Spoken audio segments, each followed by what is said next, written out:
গত কয়েকদিনের অকাল বৃষ্টিতে জলমগ্ন তারকেশ্বরের বিভিন্ন এলাকায়। একই সাথে তারকেশ্বর ব্লকের ভঞ্জিপুর পঞ্চায়েতের নতুন গ্রাম দক্ষিণপাড়া এলাকায় রাস্তার পাশের হাইড্রেন তৈরি হয়ে যাওয়ার পরেও ড্রেনের উপরে ঢাকনা না থাকায় জল ভর্তি হয়ে আশপাশের বাড়ি এবং অন্যান্য ব্যক্তি জমিতে গিয়ে পড়ছে বলে এলাকাবাসীদের দাবি। একই সাথে তাদের দাবি 2016 সালে এই হাইড্রেন তৈরি হলেও কিন্তু আজও পর্যন্ত ড্রেনের উপরে ঢাকনা বসানো হয়নি। পাশাপাশি হাইড্রেনের উপরে ঢাকনা না থাকায় যখন তখনই হচ্ছে অনেকেই টোটো বিপদের সম্মুখীন। এলাকাবাসীদের বক্তব্য, প্রায়ই বাইক টোটো গাড়ি স্লিপ খেয়ে হাইড্রেনে পড়ে যায়। এমত অবস্থায় গতকাল এলাকাবাসীরা বিক্ষোভ দেখান অবিলম্বে এই হাইড্রেনের উপরে ঢাকনা করতে হবে, পাশাপাশি সংশ্লিষ্ট খালের সাথে হাইড্রেন যোগ করতে হবে। এই বিষয়ে ভঞ্জিপুর গ্রাম পঞ্চায়েতের প্রধান সুলতা সামন্ত সাংবাদিককে কি বললেন তা একবার শুনে নেব। তারকেশ্বর হুগলি থেকে আশিস কুমার ঘোষের রিপোর্ট। যাতে ভালো হয়, সবাই আর ভালো হয় জলটা যাতে জল নামে দিয়েছে, জলটা কোথায় যে নিকাশি হবে তার কোনো নিশ্চিতি নেই। মানে জল জমে যাচ্ছে, এই জল বাড়িতে ঢুকে পড়ছে, ওই জলটার উপর দিয়ে, এই ড্রেনের জলের উপর দিয়ে আমাদের যাতায়াত করতে হচ্ছে। যেখানটা জমছে কোথায় ওই জমছে? দেখুন ঘরে বাথরুমে জমছে। আমাদের রাস্তাটার উপর জমে আছে, আমাদের পাকা রাস্তা বলে কিছু নেই, কাঁচা রাস্তা। ওই কাঁচা রাস্তার উপরে জলটা যে জমা হচ্ছে আমরা যেতে পারছি না। এই নোংরা জলের উপর দিয়ে আমাদের যাতায়াত করতে হয়। এটা আমরা বারবার পঞ্চায়েতে জানিয়েছি, ভিডিও জানিয়েছি, কোনো রকম রাস্তা হওয়ার কোনো আশ্বাস দেয়নি। বা এই ড্রেনটা কোথায় যে খালে বা এন্ড পয়েন্ট বলে কিছু নেই এখানে, শুধু ফাঁকা মাঠের মধ্যে জলটা জমা হচ্ছে।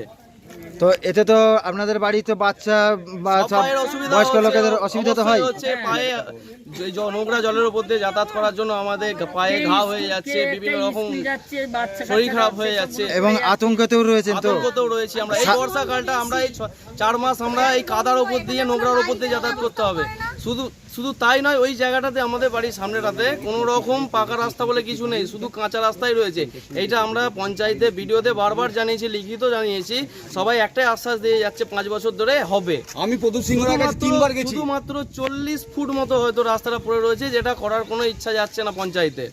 আর কোনো রকম ড্রেনটারও যে ওই জায়গাটায় যে জলটা পড়ছে সেটা যে এন্ড পয়েন্ট বলে কিছু হবে, সেই এন্ড পয়েন্ট বলে কিছু করছেন না ওনারা।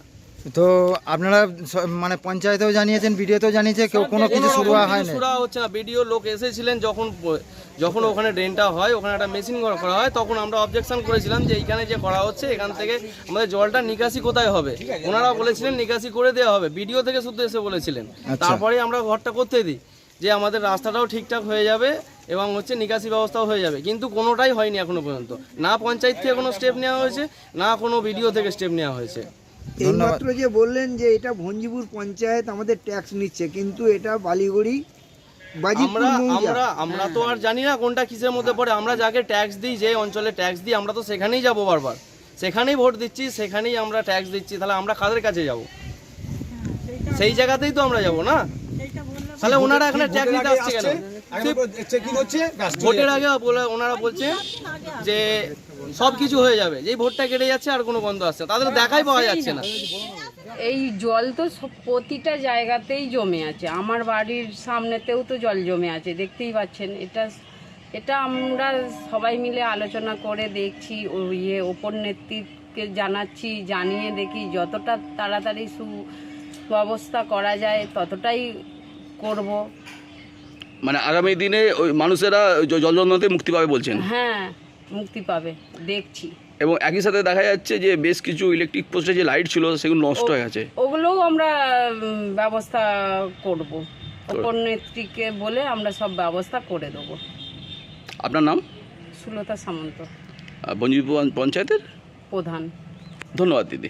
এই ড্রেনটা মোটামুটি কত বছর আগে হয়েছিল? 2016 সালে এই ড্রেনটা হয়েছিল। তো লাস্ট পরিষ্কার কতদিন আগে হয়েছিল?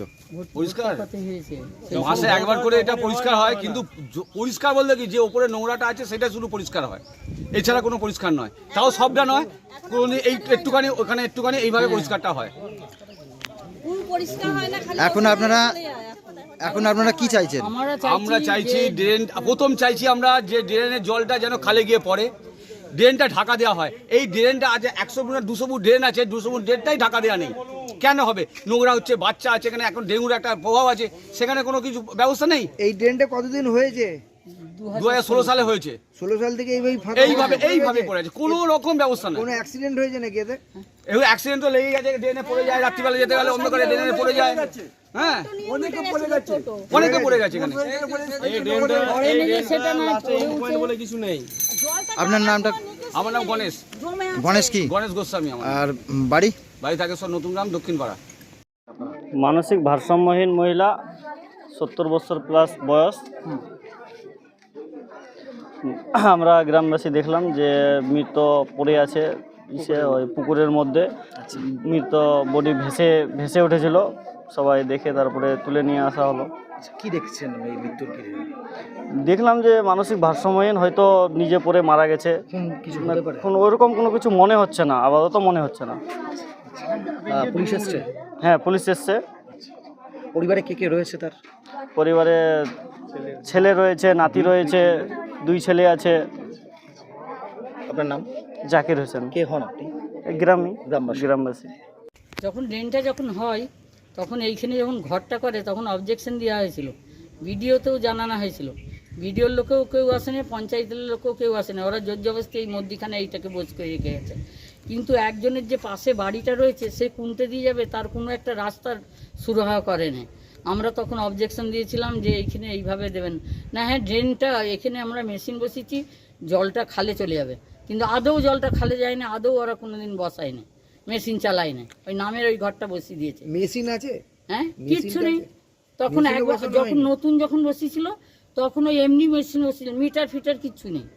তো ওটা ওই কি? এমনি ওটা আপাতত কি শুধু জাস্ট একটুখানি স্ট্রাকচার করা আছে নাকি? আর কিছু নেই, যা আছে শুধু এই উপরেই আছে। মেশিন ছিল, যাকে সারাতে দিয়েছিল খারাপ হয়ে গেল, সে নিয়ে রেখে দিয়েছে, তাকে 50 টাকা দেয়নি, সে কি করে দেবে?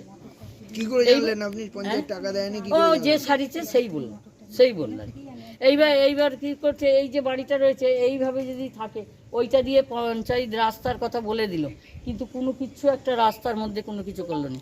তাহলে সেই লোকগুলো ওইসব কি বাড়ির করবে? লোকজনগুলো বাইরে বেরোয় না? বেরোয় না, ওই তো এতখানি জল পেরি পেরি বেটা ছেলেরা, আমরা মেয়েরা হয়তো আমরা ঘরে একবার রইনি, কিন্তু বেটা ছেলেগুলোকে তো কাজে বেরোতে হবে।